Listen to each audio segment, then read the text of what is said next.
She had exactly $12,000 to her name, no home, and a town full of people praying for her downfall. When Anna Jenkins bought the crumbling toxic remains of an abandoned gas station, they laughed. But the laughter stopped the day the concrete cracked, revealing a 70-year-old secret that would rewrite history and tear the town's elite apart. At 34 years old, Anna Jenkins found herself sitting in the back row of the Mercer Creek County Courthouse, gripping a lukewarm cup of vending machine coffee and staring at the back of the auctioneer's head. She was a woman who had done everything right, only to lose it all to a man who did everything wrong. Her ex-husband, David, had been a charismatic dreamer with a penchant for high-stakes real estate and hidden gambling debts. When his house of cards finally collapsed, he fled to a non-extradition country, leaving Anna holding the bag. The bank took the 4-bedroom colonial. The creditors repossessed her car. The legal fees drained her savings. Now she was living out of a borrowed 2008 Honda Civic, showering at the local YMCA and holding on to a single cashier's check for $12,500, a final meager inheritance from her late grandmother that she had desperately managed to hide from the bankruptcy courts. Mercer Creek, Pennsylvania, was a Rust Belt town that had been slowly dying since the steel mills closed in the late 80s. The people who remained were proud, suspicious of outsiders, and deeply entrenched in the town's silent, old money hierarchy. At the top of that hierarchy sat Ethan Grantham, a third-generation property developer who bought up foreclosed land for pennies, bulldozed it, and built soulless strip malls. Grantham sat in the front row of the auction, wearing a tailored suit that cost more than Anna's entire net worth. He was here for the prime residential lots. Anna was here for a miracle. "Next on the docket," auctioneer Bill Danvers droned, adjusting his glasses. "Tax parcel 404, the old Cobb service station out on Route 9. Commercial zoning. Half-acre lot. Environmental liability waiver required upon purchase due to obsolete underground fuel tanks. Bidding starts at $5,000. A murmur of amusement rippled through the courtroom. Rusty's fill-up, as the locals called it, had been abandoned since 1982. The roof was caved in, the windows were shattered, and the soil was widely assumed to be a toxic nightmare. It was an eyesore, a black hole for money. Grantham chuckled, leaning over to whisper something to the mayor's aide. Nobody raised a paddle. 5,000, Danvers repeated. Do I hear 5,000? Going once. Anna stared at her hands. If she bought a cheap apartment, the money would be gone in a year, and she'd be on the streets. She needed an asset. She needed a business. She needed a place where no one could ever evict her again. She raised her paddle. 5,000. Heads turned. Grantham looked back at her, his lips curling into a sneer of genuine pity mixed with disgust. 5,000 to the lady in the back, Danvers said, surprised. Do I hear 6? Grantham, perhaps out of sheer arrogance or a desire to maintain total control over Mercer Creek real estate, casually lifted his paddle. 6. Anna's heart hammered against her ribs. 7. 8. Grantham shot back without looking. 10, Anna said, her voice shaking slightly. Grantham finally turned entirely in his seat. He looked her up and down, her worn coat, her exhausted eyes. He smirked, recognizing a desperate amateur. He knew about the EPA fines associated with buried gas tanks. Whoever bought this lot was buying a minimum $50,000 cleanup bill. He dropped his paddle, let the out-of-towner ruin herself. 10,000 going twice, Danvers called. Sold. By sunset, Anna was standing in front of her new empire. The reality of her purchase was a physical blow. The old service station was a decaying brick structure covered in thick, choking ivy. The rusted canopy over the pump islands sagged dangerously. Inside, the main office smelled of damp rot, raccoon droppings, and decades of stagnant dust. The garage bay attached to the office was dominated by a massive rusted hydraulic car lift, frozen in the down position. She had no electricity, no running water, and only a camping lantern to hold back the encroaching dark. She set up a sleeping bag on a piece of relatively clean plywood in the office. As the cold Pennsylvania night set in, the wind howled through the broken windows, sounding like mocking laughter. She pulled the sleeping bag over her head and wept until her throat ached. The next morning, she was awakened by the crunch of tires on gravel. Ethan Grantham's black Mercedes SUV was parked directly outside the garage doors. Grantham stepped out, wearing a cashmere overcoat, holding a silver-tipped cane. He didn't look at her. He looked at the property with undisguised contempt. "You're the Jenkins woman," Grantham said, as Anna walked out, wrapping her coat tight against the morning chill. "David Miller's ex-wife." Anna stiffened. The town gossip network was faster than she thought. "This is private property, Mr. Grantham." "It's a hazardous waste site," Grantham corrected smoothly. "I don't know what you think you're going to do here, but the county won't let you open a lemonade stand on this dirt without a full soil remediation. That's 50 grand, minimum. You don't have 50 grand. You barely had 10. "I'll handle my own business," Anna said, her voice remarkably steady. Grantham sighed, pulling a checkbook from his breast pocket. "I don't like blight in my town. I'll give you $6,000 for the deed right now. You take a $4,000 loss, pack up your little Honda, and move to Pittsburgh. It's the best deal you're ever going to get." He was trying to bully her, but Anna had spent the last 2 years being bullied by lawyers, debt collectors, and a cheating husband. A quiet, terrifying rage crystallized inside her. "Get off my property," Anna said. Grantham paused, his pen hovering. The fake polite smile vanished, replaced by something cold and sharp. "You're going to lose everything out here, sweetheart. And when the county forecloses on you for code violations next month, I'll buy it for 2. Have a pleasant day." He drove away, spitting gravel. Anna watched him go, her hands trembling. She turned back to the ruined gas station. She didn't have a plan. She didn't have the money for environmental cleanup, but she was going to rip this building apart with her bare hands before she let a man like Ethan Grantham take it from her. For the next 3 weeks, Anna became a ghost of sheer willpower.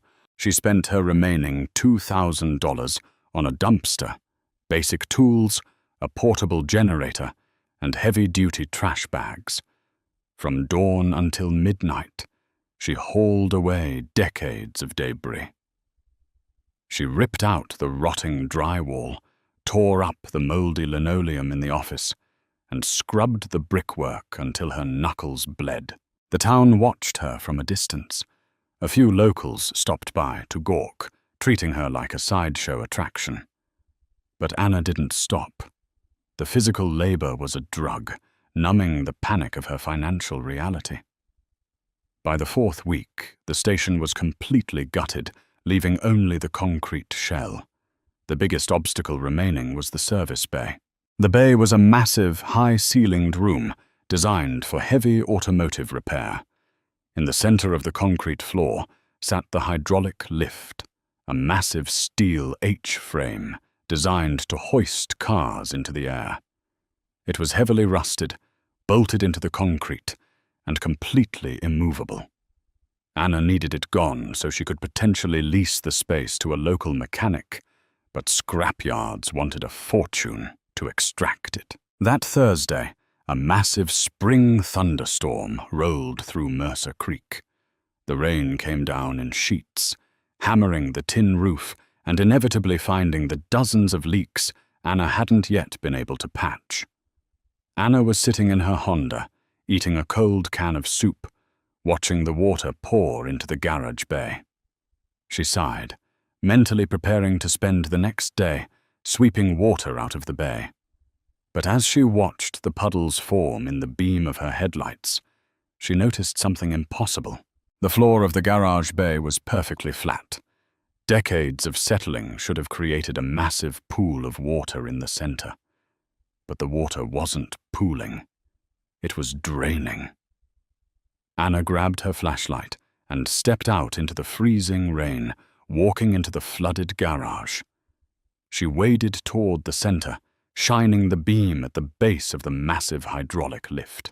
The water was rushing toward the heavy steel base plate of the lift. It wasn't just seeping into cracks in the concrete.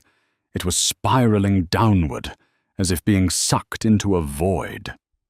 Anna knelt down, ignoring the icy water soaking her jeans. She pressed her hand against the concrete next to the steel plate. It felt hollow. A slight, terrifying vibration hummed beneath her palm, the sound of water echoing in a deep, cavernous space below. Underground fuel tanks were usually buried out by the pumps, not directly under the service bay, and they certainly didn't have drainage gaps like this. The next morning, Anna drove into town and went to the only person who hadn't openly mocked her, Charles Gable. Charles was a 68-year-old retired mechanic who owned a failing hardware store on Main Street. He had a reputation for being cranky, but he had sold Anna her tools at a heavy discount, silently respecting her work ethic. "Charles," Anna said, slapping her palms on his counter, "I need to rent a jackhammer and a winch." Charles looked up from his newspaper, adjusting his spectacles. "You trying to dig up those old EPA tanks, girl? Because that's a federal crime without a permit." "It's not the tanks," Anna said, leaning in. "There's a void under the garage floor, under the lift. A big one." Charles's eyes narrowed. He looked around the empty store, then leaned forward. "Russell Cobb built that station in 1949, Charles muttered. "But he bought the land from the old Grantham estate. Before it was a gas station, there was a warehouse out there, burned down in the 20s, Prohibition days." Anna's breath hitched. "Prohibition?" Charles nodded slowly. "My granddad used to say Mercer Creek was a hub for bootleggers running Canadian whiskey down to Philly. The local politicians, the police chief, the Granthams, they were all in on it. Made millions. But when the feds came cracking down in 31, a lot of money and a lot of evidence just disappeared. You say there's a void? I need to know what's down there, Charles." 2 hours later, Charles's rusted Ford pickup pulled into the station. He unloaded a massive pneumatic jackhammer and an industrial tripod winch. He didn't ask for payment. The glint in his eye told Anna he was just as curious as she was. They started at the edge of the steel base plate. The jackhammer shattered the silence of the abandoned road. Concrete dust filled the air, coating Anna's sweat-drenched face. It took them 3 agonizing hours to break through the slab. Charles stopped the drill, wiping his brow. "This ain't normal concrete, Anna. This is reinforced, like a bank vault." Anna grabbed a heavy iron pry bar and jammed it into the fissure Charles had created. She threw her entire body weight against it. Charles joined her. With a sickening crunch, a massive slab of concrete heaved upward, fracturing into pieces. Beneath the concrete there was no dirt. There was a solid plate of cast iron, black with age, measuring roughly 6 feet by 6 feet. And right in the center of the plate was a massive, complex rotary dial, completely encased in waterproof grease that had preserved it for decades. It was a vault door, built directly into the floor. "Mother of God," Charles whispered, taking a step back. Anna fell to her knees, brushing the debris away from the dial. It was heavy brass, etched with intricate numbers. "Charles, the hydraulic lift. Look at it." Charles traced the mechanics of the rusted lift above the vault. "The lift isn't a car lift," he said, his voice trembling. "It's a camouflage and a counterweight." He rushed to his truck, grabbing a heavy sledgehammer and a can of industrial solvent. They spent the next hour dousing the ancient gears of the lift and the vault dial. Charles used the sledgehammer to knock the locking pins out of the lift's hydraulic casing, disconnecting it from its false housing. "The vault is tied to the lift's pneumatic release," Charles concluded, examining the complex chain system hidden in the pillars. "If we manually turn this dial to disengage the floor locks, we can use the winch to hoist the heavy plate up using the lift's own tracks as a guide." "How do we know the combination?" Anna asked, despair creeping in. Charles grinned, pulling a stethoscope out of his truck's emergency medical kit. "I wasn't always an honest mechanic, Anna." For 30 agonizing minutes, the only sound in the bay was the rhythmic clicking of the brass dial as Charles pressed the stethoscope against the iron floor, spinning the heavy wheel inch by inch. Anna held her breath. Click, click, clack. Charles stopped. He looked up, his face pale. "Grab the winch hook." Anna attached the heavy steel hook of the tripod winch to the center ring of the iron door. She grabbed the manual crank. "Pull!" Charles shouted. Anna cranked the winch. The chain grew taut. For a second, nothing happened. The iron door held fast against 70 years of gravity. Anna screamed in exhaustion, putting every ounce of her remaining strength into the handle. With a deafening metallic shriek that echoed off the brick walls, the vault door broke its seal. A rush of air exploded upward into the garage. It was freezing cold, carrying the distinct heavy scent of aged leather, motor oil, and something sharp and metallic. Gunpowder. The massive iron door rose slowly on its hinges, guided by the winch until it locked into an upright position. Anna grabbed her high-powered flashlight. Her hands were shaking so violently, she could barely hold it straight. She crept to the edge of the square, black abyss. Charles stood beside her, silent. The beam of light pierced the darkness. A wrought-iron spiral staircase descended about 20 feet into the earth. At the bottom, the light reflected off an expansive, polished marble floor. Anna swept the beam further into the subterranean cavern. The light caught the unmistakable gleam of polished chrome. Headlights, a pristine, jet-black 1928 Cadillac Al Capone town car, was parked in the center of the room. But that wasn't what made Anna's heart stop. Behind the car, lining the walls of the massive underground bunker, were hundreds of gleaming brass safe deposit boxes. And sitting on a mahogany table in the center of the room, right next to a vintage Tommy gun, were neat, towering stacks of cash, ledgers, and gold bullion. Anna looked at Charles. Charles looked at the fortune below. "Anna," Charles whispered, his voice laced with pure terror, "we didn't just find a speakeasy. We just found the Grantham family's original bank." Before Anna could reply, the crunch of tires sounded on the gravel outside. Heavy, fast tires. Multiple vehicles. A spotlight hit the frosted windows of the garage doors. They weren't alone. The heavy wooden doors of the garage shuddered as someone pounded a fist against the frosted glass. Red and blue emergency lights, strobe, flashed through the grime, casting eerie, spinning shadows across the brick walls. "County Sheriff!" A booming voice echoed from outside. "Open up, Jenkins. We have a warrant for environmental endangerment." Anna froze.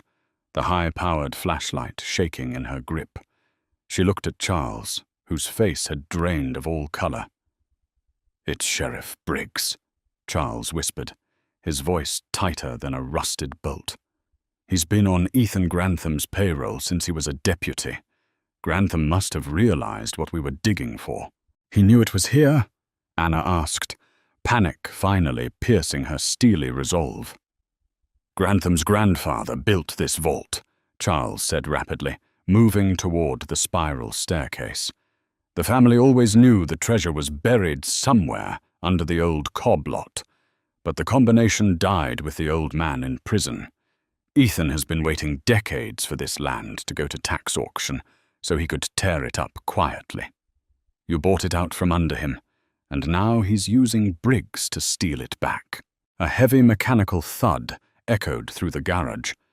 They were taking a battering ram to the side door. "We need leverage," Anna said. The instinct that had helped her survive her brutal bankruptcy flared to life. She didn't hesitate. She grabbed the edge of the wrought iron railing and descended into the subterranean dark, her boots ringing out against the metal steps.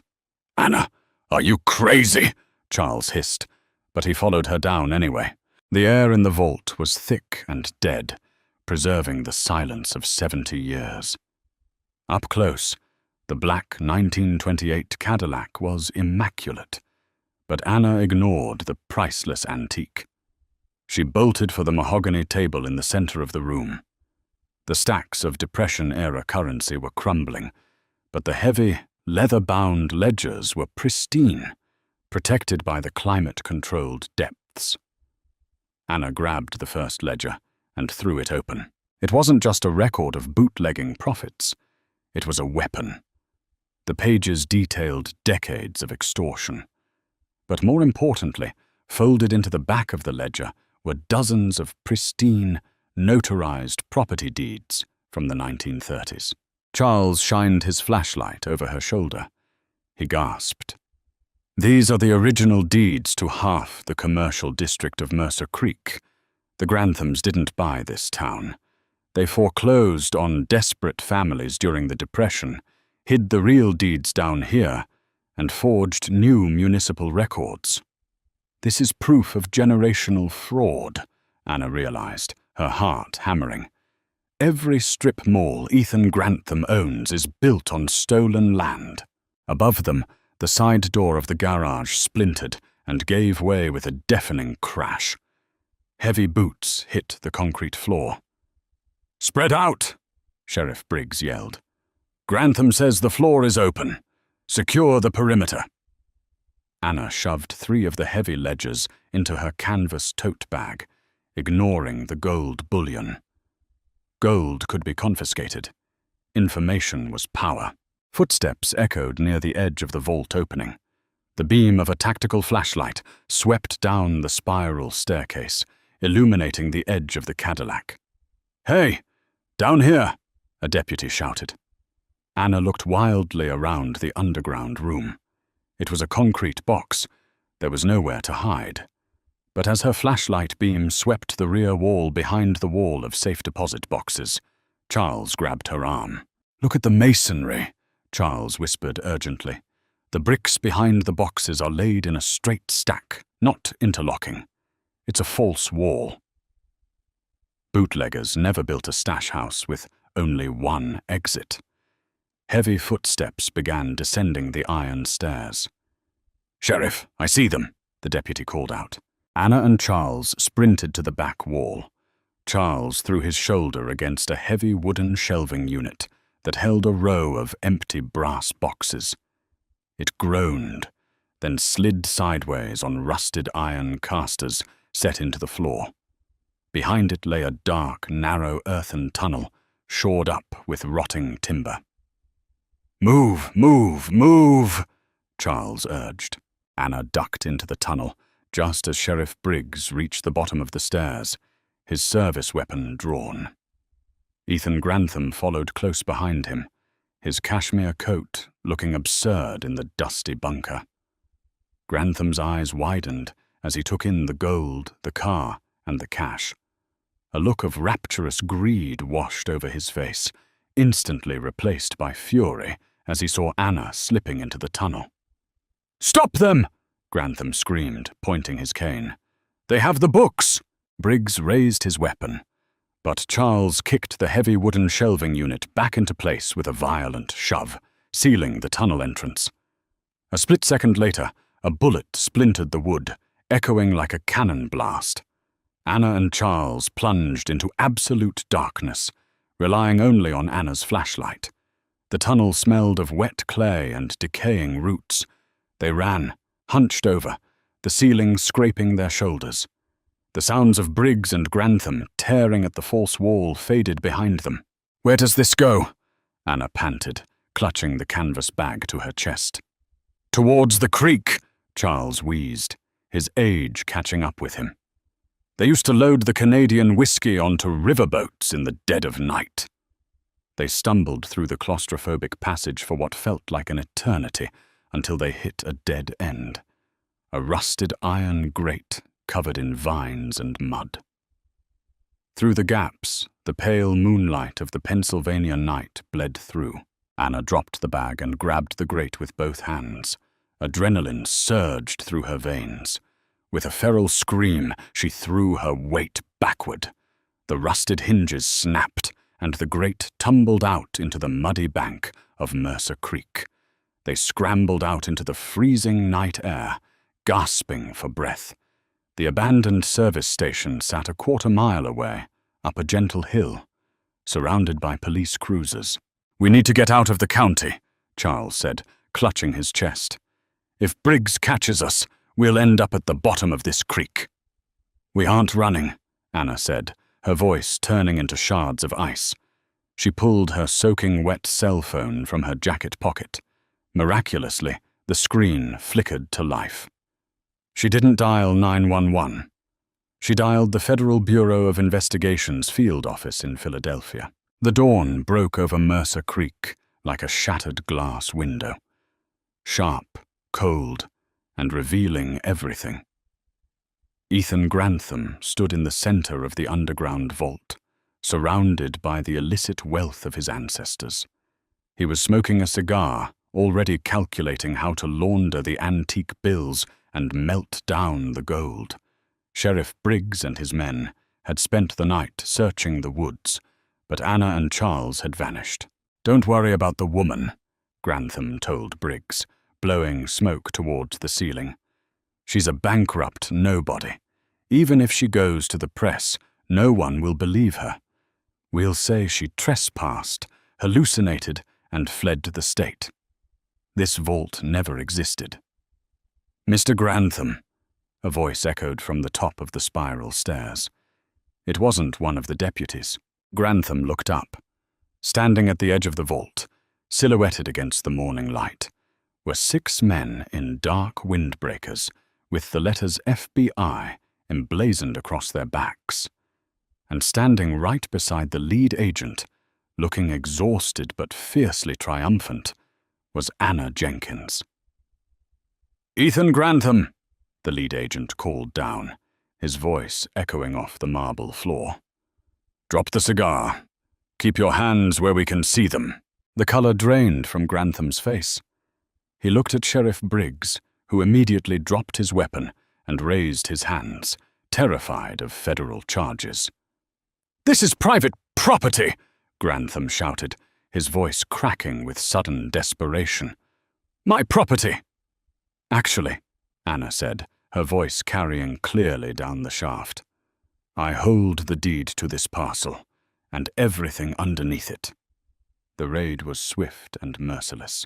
Anna had driven straight to the state capitol, turning the ledgers over to a federal judge. The documents didn't just expose historical bootlegging. They unraveled a century-long conspiracy of extortion, bribery, and illegal land seizures orchestrated by the Grantham family. Because the deeds proved that Grantham's current real estate empire was built on fraudulently acquired land, the federal government froze all of his assets under the RICO Act. Ethan Grantham was walked out of the underground vault in handcuffs, his cashmere coat covered in concrete dust. He didn't look at Anna as he was shoved into the back of a federal cruiser, his arrogant sneer completely broken. The following months were a whirlwind of legal battles, media frenzy, and vindication. The story of the bankrupt divorcee who unearthed a mobster's bank under a ruined gas station made national headlines. News crews flooded Mercer Creek. The townspeople who had mocked Anna weeks prior suddenly claimed they had always known she was destined for greatness. Legally, the situation was complex, but Anna had a brilliant lawyer paid for by her newfound notoriety. Because the vault and its contents were abandoned on property she legally owned, and because the original owners were either deceased or convicted criminals, the state allowed Anna to claim a massive finder's fee for the recovered historic assets. The cash and the ledgers went to the federal government as evidence. The gold was seized, but the 1928 Cadillac Al Capone town car, a vehicle worth nearly $2 million at auction, was legally awarded to Anna. She didn't sell it. 1 year later, a warm spring breeze swept through Mercer Creek. The abandoned, toxic eyesore on Route 9 was gone. In its place stood the Jenkins Vintage Auto Museum and Cafe. Anna had used her reward money to fully remediate the soil, rebuild the structure with gorgeous exposed brick, and install massive floor-to-ceiling glass windows. Inside, sitting proudly on a rotating platform directly over the reinforced glass floor that showcased the illuminated, empty vault below, was the pristine black Cadillac. Charles Gable, having retired from his failing hardware store, was now the museum's chief curator and head mechanic, happily telling exaggerated versions of their subterranean escape to mesmerized tourists. Anna stood behind the polished mahogany counter of the cafe, the very same table that had once held Grantham's dirty money, and poured a fresh cup of coffee. She looked out the window at the parking lot, packed with cars from 3 different states. She had arrived in Mercer Creek with a broken heart, an empty bank account, and the entire world betting against her. They had tried to bury her under a mountain of debt and intimidation. But what Ethan Grantham and the town of Mercer Creek failed to realize was that when you push a woman with nothing left to lose into the dirt, you don't bury her, you plant her. And Anna Jenkins had finally bloomed. Did you enjoy this incredible story of resilience, hidden treasure, and sweet revenge? Anna's journey proves that sometimes hitting rock bottom is exactly what you need to discover the hidden value beneath the surface. If this story kept you on the edge of your seat, smash that like button. Share this video with someone who loves a great real-life mystery. And don't forget to subscribe to the channel for more amazing stories. See you in the next one.